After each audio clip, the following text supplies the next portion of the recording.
السلام عليكم ورحمة الله وبركاته. كسر هذا الجنال كان فرتينا وعاد وقبرتين برامج واختار له هي برامج انت عرورتها هي وعيقل انت والدينته. برامج كمان تحن كسر قادم دونا سوب آدم معان أو حياة بدون فيتامين عوضه. إن فضلا هدي أتكو عصب تاع الجنال كان سبسكرايب صار إن هاد لايك تيشيرتنا وحقينا. برامج كمان تعني ذي وضح محاسمين دونا سوب وعن كسمين دونا بورم كول وعن هالكم كويستو إن وحن قدر دونا إن كوب بيئة لبا كوب oo caano ah waxaan isticmaali doonaa farmaajo ama maxay ahayd qof walba meesha uu joogo ku yaqaano laba qaando ayaan ka isticmaali doonaa waxa uu siinayaa maraqa dhanaan yar wuuna carfinayaa waxaan kaloo isticmaali doonaa blue bankan oo asagana aan ka isticmaali doono qaando iyo bar aan ka isticmaali doono waxyaabaha kaloo isticmaali doono waxaa kamid ah haaf qaando oo cusbe ah si dhadhan yar oo inoo siiyo waxaan hubaa inaad ka heli doontaan waxaan kan igu diyaarsan buulin kuulka oo aan soo dhaqday waxaan ku shuban doonaa digsiga halkaas igala socda hadda waxaan dabka noo saaray caanihii inta caanaha nooga soo iyo biyaha isku daray waan dabka saaray haafka qaandada cusbadana waa ku diray inta uu nooga soo karkaraayo waxaan sii sugaynaa markaas kadib ayaan ku dari doonaa buulin kuulka maadaama uu jiis ku jiro maxay ahayd iyo aan ku darnay bootarka aan ku darnay wuxuu aad ugu fiican yahay dadka lafa xanuunka qaba suubkaas aad ayuu u anfacayaa waayo wadamada qaarkood hooseysyada dadka ulan degan oo kale badanaa waxay qabaan xanuuno ku dhaca lafaha maadaama lafii badanaa dhibaato kasoo gaar sida dadka dhabarka oo kaleetood lafahooda uu ka dhamaado ama jilix xanuunka uu ku dhaco suubabka qaarkood sida suubkan maadaama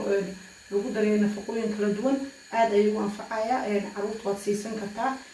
hadda caano markuu noo karkaraayo waxaan ku darsan doonaa buulin kuulka kadibna walaaqtaan badan iyo hoor badan ila socda sidaa ujeediin waxaan ku daray maxaa la dhahaa bootarkii aan ku daray laba qaandadii caano yarna waa ku kordhiyo sababtoo ah bootarka buulin kuulka ani aan isticmaalayo aan suub ka samaysanayo wuxuu ahaa mid aad u weyn marka qiyaasta mar walba waxaa sameynaysaa mid adiga kula eg haddii mid yar uu yahay oo aad u yar markaas waxaa yareynaysaa waxyaabaha aad ku daraysan hoosa u dhigaysaa haddii maxay ahayd sida keega camal oo weyn yahayna waxaa ku qasbanaanaysaa inaa waxay u koriso kole qiyaasta mar walba la soco caanaha waa inay maxaa la dhahaa mar walba iyo waxoogaa yar kasoo koraya marka caanihii labada koob markii hore ahaa waxaan ku daray maxay ahayd koob kalaan ku daro oo dheeri ah saas la socda teeda kale dad badan waxay isweydiiyaan farqiga u dhexeeya buulin kuul iyo maxaa la dhahaa broccoli broccoli sidiisaba fitamiin kaloori badan oo leeyahay halka buulin kuulka asaga aysan ku jirin fitamiin A fitamiin K iyo fitamiin C marka saas darteed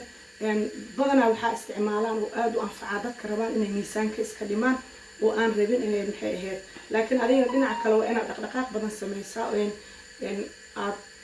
maxay ahayd socod badisaa dad badan qaarkood waxay su-aalo ka keenaan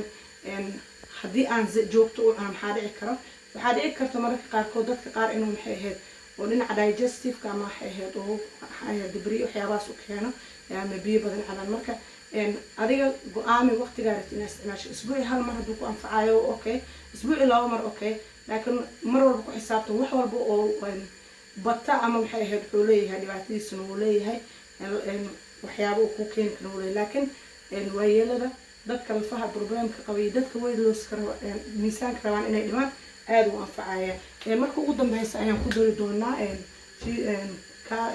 kaaskan oo dhandhanaan yar siinayo carafna siinayo gadaal ayaan uga dari doonaa laakiin hadda intaan noo sii karaayo oo nooga sii bislaanayo anigana shaahan sii cabaaya adinkana isii nasta sidaa ujeediin wuu burburay wuxuu noqday sida mashaaric camal marka heerkan markuu gaaro waxaa badanaa maxay ahayd waa dhow yahay waqtiga aan dabka ka xiri lahayn waxaan kugula talinaya inaad dabka ka gaabisiin sababtoo wuu kaa guba karaa markuu maraqa uu noqdo kafee kareem camal uu noqdo oo kareem camal kafee ma ahan kareem camal marka uu noqdo waa dhow yahay xoogaa daqiiqado yar kadib dabka waa ka xiraynaa marka si uu waxaan ku daraynaa markan jiiska ama maxay ahayd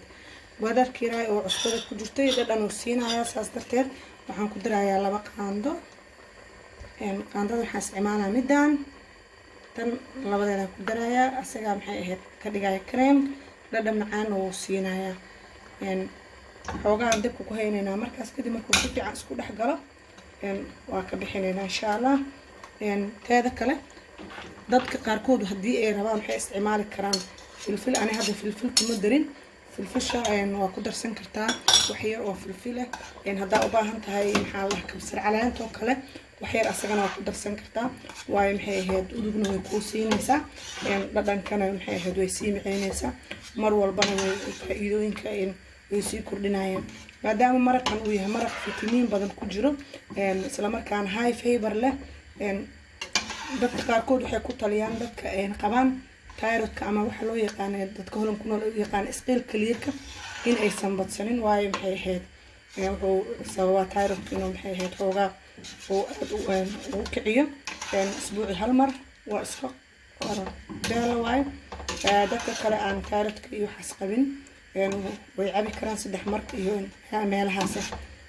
sidaan hore usoo sheegnay dadka rabaan dietka inay galaan oo jecel inay miisaanka iska dhimaan aada ugula talin lahaa iyo dadka lafa xanuunka qabo waayo maxay ahayd maraq waa nafaqo sembre maraqyada anaga Soomaaliya markaa joogno waxaan naqaanaa maraq waxaan naqaanaa hilib ari in maraq laga sameeyo laakiin wax kasto maxaa lahaa qudaarta laga sameeyo aad ayuu nafaqo badan yahay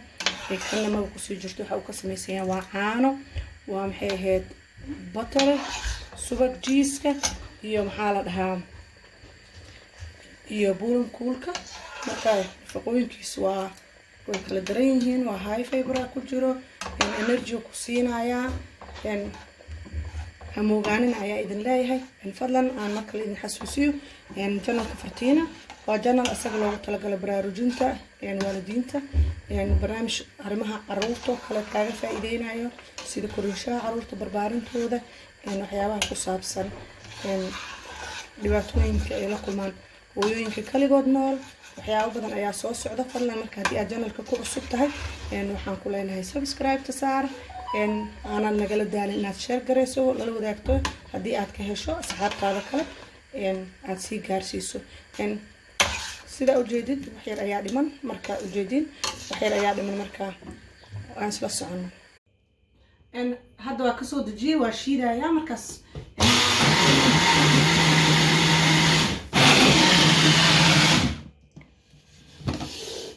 maadaama uu kasii yahay shiiditaan badan uma baahno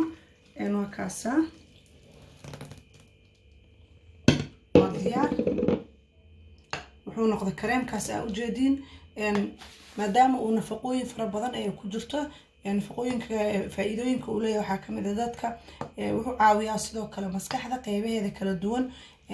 xusuusta sidoo meelahaas oo kale uu ka caawiyaa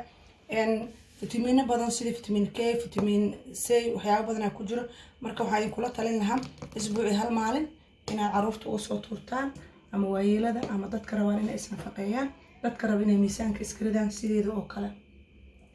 دون وأنا بفردوس محمد عبد الله إذن له أنت سلاسية نبت قلي يعيدون أحسن